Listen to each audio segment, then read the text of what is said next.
Bonsoir, nouvelle édition de notre série consacrée aux 40 ans de Saint-Quentin en Yvelines. On a parlé ici d'architecture, on a parlé de logement, on a parlé de transport. Tout ça, évidemment, c'est nécessaire pour la construction d'une ville nouvelle, mais une ville nouvelle ne serait sans doute rien sans le tissu associatif. Et c'est donc aux associations que nous allons consacrer cette émission. Pour en parler, Bertrand Houillon, bonsoir. Bonsoir. Vous êtes vice-président chargé de la vie associative à la communauté d'agglomération de Saint-Quentin en Yvelines, donc responsable du tissu associatif, si je puis dire, au niveau de la casquille.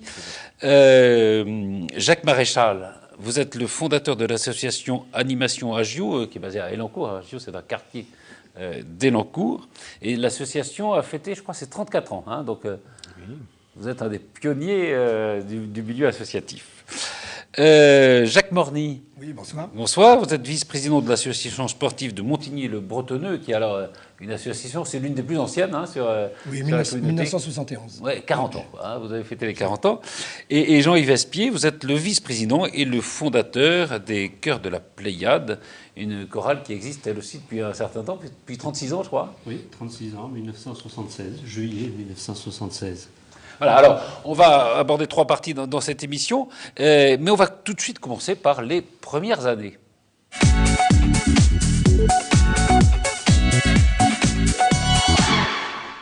Alors, je me tourne vers vous trois, parce que vous êtes au fond le plus jeune dans cette... 76, je suis né en 76. Vous êtes né en 76, c'est ça, voilà. Vous êtes arrivé, enfin vous êtes né dans la région? Je suis né à Manille-les-Hameaux.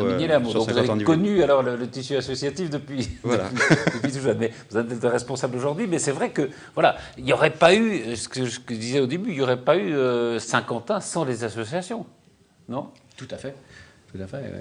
La ville s'est développée d'ouest en est et les plus anciennes, effectivement, sauf la vôtre, se trouvent plutôt à l'ouest de la ville nouvelle qu'à l'est. Pourquoi? L'urbanisation s'est faite d'ouest en est. Et les gens sont arrivés progressivement.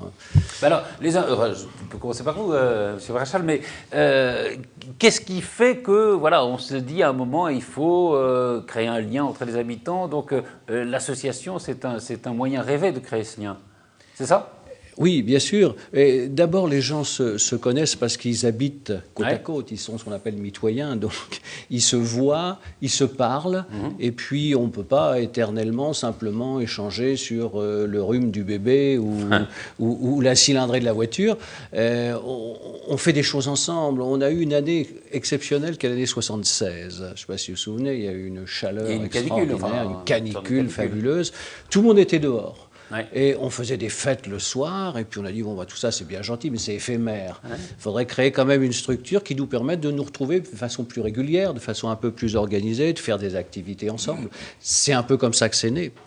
C'est ça, Monsieur Morny, même chose? Oui, ou c'est plutôt le sport alors? Oui, moi c'est plus le sport.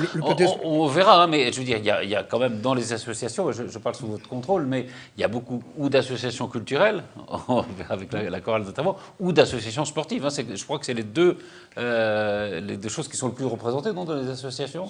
C'est les deux éléments les plus représentés. C'est en tout cas les deux secteurs qui ont été parmi les premiers avec l'ensemble des activités socioculturelles. Alors Jacques Morny. Oui, donc en 1971, la ville, la municipalité s'est rendu compte qu'il n'y avait pas du tout de développement sportif. Pas d'équipe, il n'y avait aucune animation sportive sur la ville de Montigny. Et donc il a été décidé de créer l'ASMB, l'association sportive de Montigny-le-Bretonneux. Et c'est la section pétanque qui a commencé, tout à fait, avec quelques membres, quelques adhérents. Puis, au fil du temps, un an après, il y a la gym d'entretien, le yoga, le foot qui sont venus se greffer pour faire qu'aujourd'hui, il y a dans cette ASMB 20 sections différentes, ce qui représente 5200 adhérents. Ça veut pas dire, pardon, c'est ce qui est énorme. Comme ça, mais est-ce que ça ne veut pas dire qu'on a commencé d'abord, ce que disait un peu Jacques Maréchal tout à l'heure, peut-être par les adultes, la pétanque, c'est plutôt un truc de copains, et puis après on a pensé aux jeunes. C'est tout à fait lié à ce qu'il vient de dire. Oui, c'est tout à fait lié, oui, ça, on voit bien. La pétanque, c'est vraiment les amis qui se réunissaient pour... Oui, absolument, tout à fait. Ça fait ça, et puis après on a passé peut-être plus aux jeunes, avec le foot, avec... Il a fallu construire aussi des installations, parce que du foot dans la rue, c'est pas tout à fait le lieu. Donc il a fallu construire, investir. Donc c'est pour ça ensuite, je pense que l'ensemble s'est bien développé. Jean-Yves Espier, vous, de la fondation de l'association? Alors, c'est pas sur strictement créer un lien local, parce que réunir une chorale classique mixte nécessite d'avoir un bassin de population plus important. Donc ça correspondait plus aux besoins, au manque de chorales, de chants chorales sur la partie justement ouest de la ville nouvelle, Morpas et Lancourt. Et c'est comme ça que, ayant rencontré un chef de chœur, ayant sympathisé avec lui, on a lancé cette association. On voit d'ailleurs des images, voilà, peut-être des premières réunions enfin, de votre chorale. Oui. Et donc oui, c'est ça. Ça répondait à un besoin de quelque chose qui n'existait pas. Un besoin culturel, besoin musical. Et c'est comme ça qu'on a commencé avec 30 ou 40 personnes. Beaucoup se connaissaient, donc c'était le noyau de départ. On est passé assez vite à 60, 80. Et c'est des gens qui avaient déjà appartenu à des chorales, qui savaient chanter, ou oui. Il y a aussi des gens qui se sont... au départ, oui, des gens qui avaient chanté. Ensuite, il y a effectivement des gens qui avaient envie de le faire, qui ne l'avaient jamais pratiqué et qui nous ont rejoints. Alors, il y a une chose, chacun, voilà, on parlait de l'Ouest, de l'Est, hein, c'est d'abord des associations qui dépendent de communes. Enfin, oui, l'identité, elle est communale au départ. Tout à fait. Je voudrais souligner au départ, même si là on parle d'initiative individuelle, il est clair que tout ça n'aurait pas pu éclore s'il n'y avait pas eu une volonté politique à l'époque des premiers élus de la ville nouvelle et de l'établissement public d'aménagement qui avait un poids énorme dans le développement à l'époque. Hein. Il y a eu Organon au départ, l'année 73, 74, par là, qui a rapidement laissé sa place à l'association de la promotion des activités socio-culturelles, dont j'ai eu le plaisir de présider pendant quelques années. Et là, c'était vraiment une volonté politique d'organiser et d'être puissance organisatrice et régulatrice un petit peu de l'activité, alors là, plutôt socio-culturelle, puisque c'était la salle que l'on connaît maintenant, qui s'appelle le Prisme, qui était le lieu. Alors justement, puisque vous parlez de l'association pour la promotion des activités socioculturelles, qui était donc abritée dans ce qu'on appelait la Maison pour tous, je vous propose de regarder un sujet d'archives justement sur cette maison. Dans l'esprit de ses promoteurs, la Maison pour tous est un lieu d'accueil et de rencontre pour les diverses couches de la population. En d'autres termes, il s'agit de favoriser la vie associative sans pour autant se substituer aux associations existantes. Vous trouverez à la Maison pour tous différents services. Un restaurant, une cafétéria, une halte garderie, un foyer pour personnes âgées, des salles de réunion, un atelier de reprographie, sérigraphie, offset, rodéo, photocopie, un service de prêt de matériel, un centre de ressources audiovisuelles, une salle de spectacle de 1100 places qui, dès ce week-end, sera ouverte pour le spectacle de Raymond DeVos. Les portes sont désormais ouvertes. Vous pouvez entrer. Tous les membres de la PASC souhaitent que vous vous sentiez au mieux chez vous.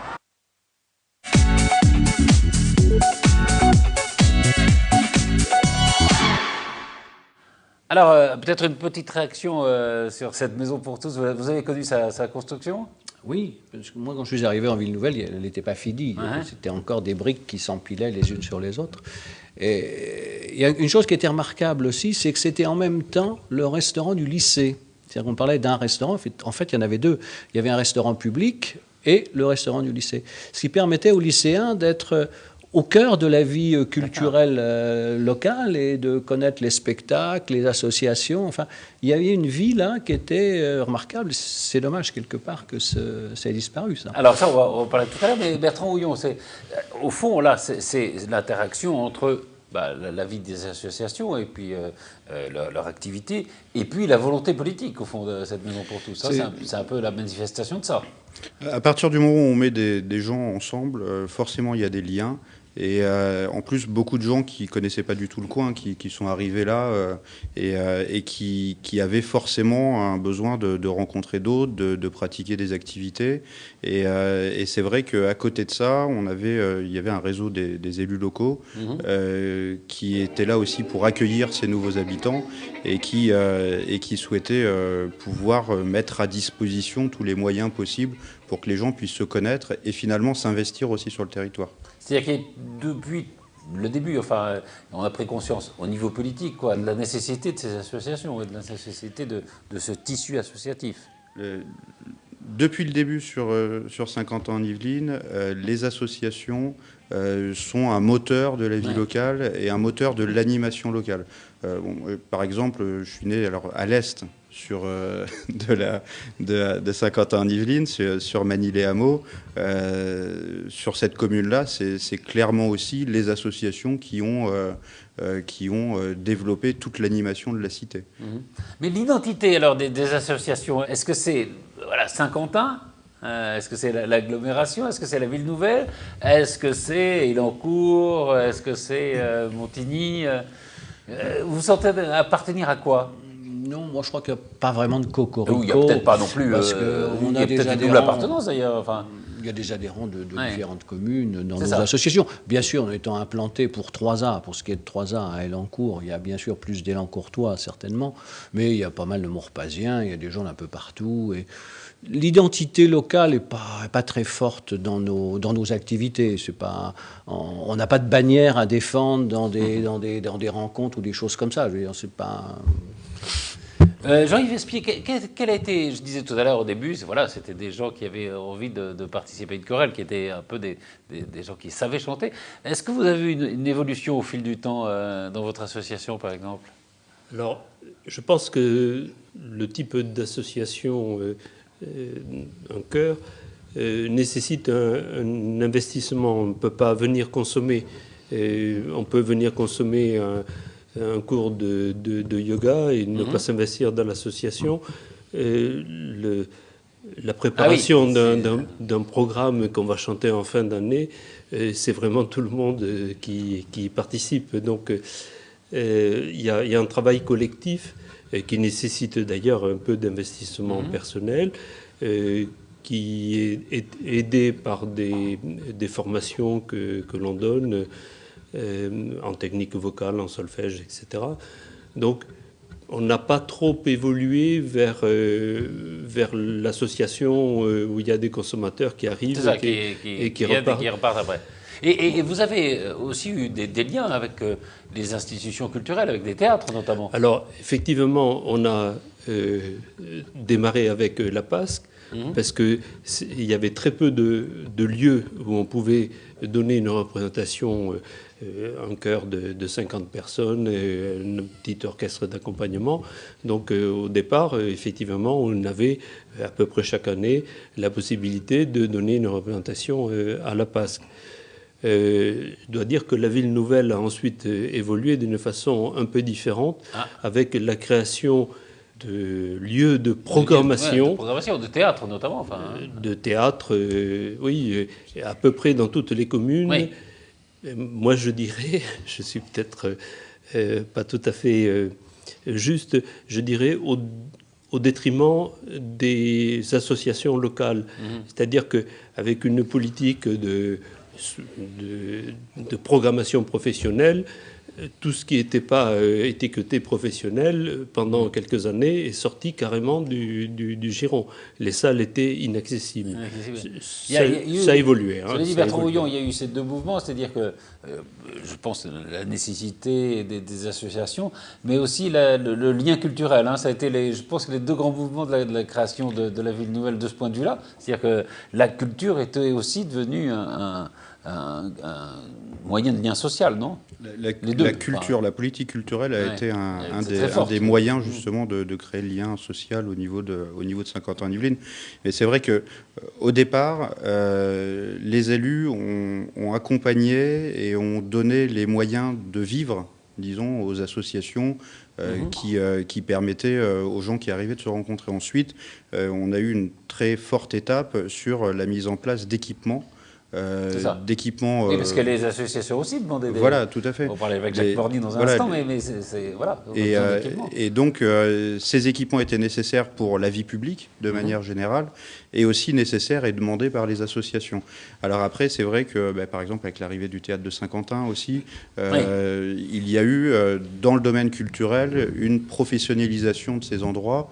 Aujourd'hui, l'ensemble des salles sont quand même assez bien partagées entre le mouvement culturel professionnel, l'accueil de troupes, etc., et puis les activités associatives qui ont aujourd'hui toute leur place, même parfois aux côtés des professionnels, dans le cadre des résidences d'artistes, etc. Jacques Morny, alors la petite association de joueurs de pétanque des années 70, elle grandit énormément dans les années 80. Absolument. Alors, elle grandit dans les années 80, mais doucement. Dans les années 80, il doit y avoir 800 membres. Ah oui. Ce qui est pas mal comme évolution en 8 ans. Enfin, pour dire aujourd'hui, pour avoir 5200. Je rebondis sur ce que vous disiez tout à l'heure. Nous, on se plaît de dire que notre sponsor principal, c'est bien entendu la municipalité, la mairie. Parce que les infrastructures... De Montigny, tout à fait, de Montigny. Parce que les infrastructures, les stades, enfin tous les équipements sportifs sont nécessaires pour une manifestation, une association sportive. Donc là c'est sûr que la mairie, et je pense également l'ensemble de la ville nouvelle, a bien œuvré pour que ça grandisse. Si vous permettez, à titre d'exemple, à Montigny, il y a 5 gymnases, ce qui est quand même beaucoup. Il doit y avoir, j'ai compté, 15 cours de tennis sur des endroits différents, ce qui est pas mal aussi. Et il doit y avoir 10 terrains, j'ai compté d'une seule fois, foot et rugby. Donc 10 terrains de foot et de rugby dans une ville de 38 000 habitants. 38 000 habitants à peu près, à Montigny. Et il n'y a que Montigny qui s'en sert ou ça... Non, Montigny s'en sert en priorité, mais ces terrains servent, c'est ouvert et ça sert pour les rencontres. Alors justement, on parle de la croissance des associations et bien à un moment, il a fallu construire des locaux pour votre association. Et on va regarder un sujet, c'est justement sur cette construction. Installée temporairement dans une ancienne école du Pas du Lac, l'association sportive de Montigny et ses différentes sections vont bientôt prendre possession de leurs nouveaux locaux juste à proximité du parc de la Couldre. Le chantier va s'achever en mai 2009. L'objectif, c'est de loger correctement l'ensemble de l'association sportive de Montigny-le-Bretonneux avec ses 17 sections. Ces locaux sont nécessaires pour une grosse structure comme la SMB, qui a du personnel à demeure, qui a besoin de faire beaucoup de réunions. Sur le plan technique, le bâtiment a été réalisé en fonction des dernières normes environnementales. Des capteurs solaires permettront d'assurer l'eau chaude et l'eau pluviale sera récoltée pour assurer l'arrosage du terrain de foot adjacent. Coût de la réalisation 1 300 000 € financé par la communauté d'agglomération. La mise à disposition de cet édifice ne semble pas avoir créé de tension avec les autres associations. Avec les autres associations, ça se passe relativement bien, puisque je pense que la SMB n'est pas sectaire. Donc le jour où ils ont besoin d'une salle de réunion, par exemple, ils peuvent très bien leur prêter leur salle de réunion, ça ne pose aucun problème.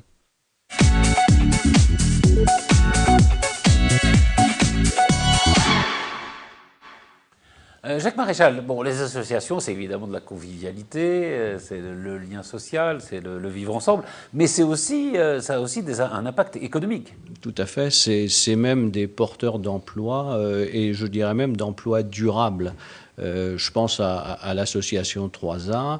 Moi, j'avais embauché un prof de danse en 79. Elle est toujours là. Et c'est son métier, c'est son travail, elle en a vécu, elle en vit toujours très bien depuis qu'on l'a embauché. Donc on a créé un emploi durable. Il y a l'équivalent dans l'association, je dirais, de 3 temps plein à peu près. Pour une petite association, c'est 300 personnes, 350 personnes. Autre exemple, l'agence locale de l'énergie, l'ALEC, que j'ai créée avec Alain Levotte en 2000, c'est 7 emplois permanents. Et ce n'est pas des emplois, parce que j'entends certains dire les vrais emplois. Bon, les vrais emplois, je suis désolé, c'est des vrais emplois. Je veux dire, c'est des emplois durables, c'est des emplois pérennes, et qui sont pas, qui fonctionnent pas avec de l'argent public, qui fonctionnent Comment elles fonctionnent d'ailleurs, les associations les gens, et subventions Dans le cadre des gens qui pratiquent une activité, les gens qui pratiquent une activité payent leur activité. Donc, c'est pas de l'argent public, c'est de l'argent... dans le cadre, par exemple, de l'Agence locale de l'énergie, ce sont des gens qui font des prestations. C'est pas la ville d'un tel ou le département qui donne de l'argent comme ça, comme dans un puits sans fond. Je pense qu'il faut bien voir que les associations, et je pense que pour le sport c'est pareil, il y a un nombre d'animateurs, un nombre de professeurs qui sont payés pour mener ces activités. C'est combien d'emplois la SMB? Qui créent des emplois. 33 emplois. Partiel. Partiel. Enfin, temps partiel. La chorale, non. Alors, pendant longtemps, on a eu la chance d'avoir un chef de chœur bénévole. Maintenant, il est rémunéré, c'est un emploi partiel. Mais par contre, tous les concerts que nous avons donnés, nous avons soit embauché directement des solistes, donc des intermittents du spectacle, ce sont des CDI, mais des intermittents du spectacle dans le monde musical. Heureusement qu'ils ont des associations pour leur procurer des prestations. Puis nous avons fait travailler des orchestres, l'orchestre de Saint-Quentin-en-Yvelines, l'ensemble orchestral de Saint-Quentin-en-Yvelines quand il a fonctionné, et puis d'autres orchestres. Donc effectivement, c'est aussi une activité économique importante. Bertrand Houillon, alors l'avenir des associations, comment vous le voyez? Qu'est-ce qui est en train de changer? Ce qui évolue, ce qu'on voit depuis maintenant les 40 ans, on est passé d'associations, disons, militantes de fort engagement de la part des adhérents à des associations où les gens qui s'inscrivent sont peut-être un peu plus consommateurs d'activités, d'une année sur l'autre peuvent changer, avec peut-être moins d'attaches dans le C'est-à-dire qu'il y a une nouvelle population aussi qui arrive. Il y a aussi une nouvelle population et puis des... Son identité n'est peut-être pas le même qu'au début. Exactement. Les gens ont plus forcément, puisqu'ils sont là depuis maintenant aussi pour beaucoup assez longtemps, c'est peut-être les enfants, les petits-enfants aujourd'hui qui arrivent dans ces associations, qui sont déjà bien établis, bien installés, avec justement les équipements publics qui ont été créés par la communauté d'agglomération pour accompagner les communes. Donc on a aujourd'hui plus une consommation d'activités et puis aujourd'hui un défi à relever pour l'ensemble des associations de Saint-Quentin qui est le renouvellement des dirigeants et le renouvellement des bénévoles, avec un manque du statut du bénévole au niveau national.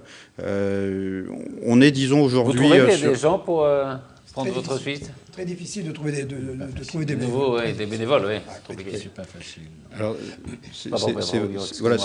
c'est vrai qu'aujourd'hui, le rôle maintenant des communes est de revenir justement à un accompagnement de ces bénévoles, de ces dirigeants, de les aider à se former aussi, puisqu'ils ont une responsabilité de plus en plus forte, avec des démarches administratives aussi qui sont rendues complexes maintenant. Des responsabilités compliquées. Des responsabilités qui n'étaient pas forcément cherchées, en tout cas, il y a 40 ans. Les risques judiciaires, juridiques.